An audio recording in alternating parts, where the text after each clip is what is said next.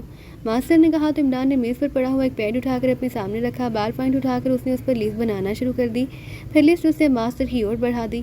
اب تمہیں ہمیں کوئی علیحدہ کمرہ دینا ہوگا تاکہ ہم 1 گھنٹہ ریسٹ کر لیں، 2 گھنٹے بعد ہماری فلائٹ نے جانا ہے۔ عمران نے کہا، لیکن یہ کیمیکلز؟ ماسٹر نے کہا، یہ بھی وہیں پہنچا دینا۔ عمران نے کہا تو ماسٹر نے اس بات میں سر ہلا دیا، پھر اس نے انٹر کام کا ریسیور اٹھایا اور ایک کے بعد دیگر 3 نمبر پریس کر دیے۔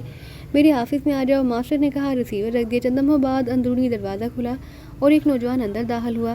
یہ لسٹ لو، سائنسی سامان فروخت کرنے والی دکان سے یہ کیمیکلز ملتے ہیں، انہیں منگواؤ اور مہمانوں کو گیسٹ روم میں لے جاؤ، یہ وہاں رہیں گے اور کیمیکلز بھی انہیں وہیں پہنچا دینا۔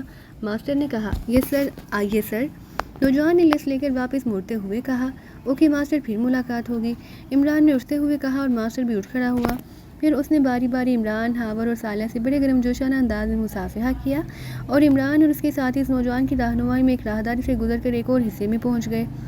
یہ 2 کمروں کا سیٹ تھا جن کے ساتھ اٹیچ باتھ روم تھے۔ یہ کیمیکلز فوری منگوانا، ان کی ہمیں فوری ضرورت ہے۔ عمران نے اس نوجوان سے مخاطب ہو کر کہا، یہ سر، زیادہ سے زیادہ 15 منٹ میں یہ آپ تک پہنچ جائیں گے۔ نوجوان نے کہا اور واپس مڑ گیا۔ یہ ماسٹر تو عام سا گنڈا اور بدماش نظر آ رہا ہے، ویسے جس ٹیکسی میں ہم آئے تھے اس کے ڈرائیور نے ہمیں یہی بتایا تھا کہ یہ کلب عام گنڈوں اور بدماشوں کا گڑ ہے، لیکن اس ماسٹر کا رویہ تو آپ کے ساتھ انتہائی مودبانہ تھا۔ ہاور نے اس نوجوان کے جاتے ہی کہا، ماسٹر کو جب ایکریما کے ریڈ سنڈیکیٹ کے چیف کی ٹپ ملی اور ساتھ ہی بھاری رقم نقد بھی تو اس نے بھیڑ ہونا ہی تھا۔ عمران نے مسکراتے ہوئے جواب دیا، لیکن آپ نے پورے دارالحکومت میں اس ماسٹر کا انتخاب کیسے کر لیا؟ صالحہ نے کہا، وہ اب کرسیوں پر بیٹھ چکے تھے۔ سوناکی میں مخبری کرنے والی پیشہ ور تنظیمیں ہیں، لیکن سرکاری ایجنسی ریڈ ایرو کی مخبری صرف وہ پارٹی ہی کر سکتی تھی جس کا چیف ڈریگن ہے۔ ڈریگن میں یہ کام صرف خاص حالتوں میں ہی کر سکتا تھا اور یہ ماسٹر ہے جو ڈریگن کو مجبور کر سکتا تھا، اس لیے ماسٹر کی خدمات حاصل کرنا پڑی اور گو بامن تو نہیں ملا، لیکن تم نے دیکھا کہ کس قدر قیمتی معلومات مل گئی ہے۔ اگر ہم انعام سے میک اپ میں سوناکی پہنچتے تو کلنگ سیکشن کے ہاتھ لگ جاتے۔ اب ہمیں یہ میک اپ تبدیل کرنا ہوگا، لیکن ان میں مخصوص کیمیکلز شامل کرنے ہوں گے، پھر یہ کیمرہ ہمارا میک اپ چیک نہ کر سکے گا۔ عمران نے کہا، لیکن عمران صاحب، مس جولی اور اس کے ساتھی تو براہ راست سوناکی گئے ہیں، وہ تو چیک ہو جائیں گے۔ ہاں، میرے ذہن میں بھی یہ خدشہ ابھرا تھا، لیکن تم نے ڈریگن کی بات سنی کہ وہ ابھی تک چیک نہیں ہو سکے، اور بہرحال وہ لوگ اپنا کام خود کرنے کے اہل ہیں، اس لیے وہ خود ہی اس مسئلے سے بھی نمٹ لیں گے۔ عمران نے کہا، لیکن عمران صاحب، ان لوگوں کو کیسے معلوم ہوگا کہ ہم وہاں پہنچ رہے ہیں؟ صالحہ نے پوچھا۔ ان کا تعلق بلیک تھنڈر سے ہے صالحہ، اور بلیک تھنڈر بے حد باوسائل تنظیم ہے اور وہ انتہائی جدید ترین آلات بھی استعمال کرتی ہے۔ جہاں تک میرا خیال ہے کہ ابھی یہ بامن وغیرہ اپنے طور پر یہ سارا کام کر رہے ہیں، اس لیے اس نے بلیک گن کے لوگوں کو اس ٹریکنگ کے لیے ہائر کیا، لیکن بامن کی سوناکی میں اس طرح عدم موجودگی بتا رہی ہے کہ اسے انڈر گراؤنڈ کر دیا گیا ہے، اس لیے بہرحال ہمیں ساجد کے ذریعے سے ٹریس کرنا پڑے گا، پھر ہی بات آگے بڑھ سکتی ہے۔ عمران نے کہا، عمران صاحب، ایک بات میری سمجھ میں نہیں آئی کہ اگر فارمولہ بلیک تھنڈر نے حاصل کر لیا ہے تو اس سے پاکیزہ کو کیا نقصان پہنچ سکتا ہے؟ ظاہر ہے وہ تنظیم براہ راست پاکیزہ کے خلاف اسے استعمال نہیں کرے گی، نہ ہی پاکیزہ کے دشمن ملکوں کو سپلائی کر سکتی ہے، اس لیے اس طرح سے پیچھے بھاگنے کا کیا فائدہ؟ ہاور نے پوچھا۔ یہ فارمولہ پاکیزہ کے دفاع کے لیے بے حد اہم ہے، اور میرا بامن کو تلاش کرنے کا مقصد بھی یہی ہے کہ میں چاہتا ہوں کہ اس کے ذریعے بلیک تھنڈر اس سیکشن ہیڈ کوارٹر سے بات کی جائے۔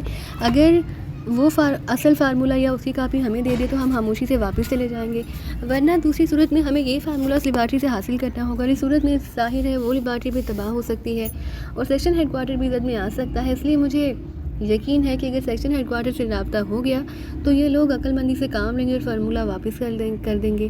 عمران نے کہا تو ہاور اور صالح نے اس بات میں سر ہلا دیے۔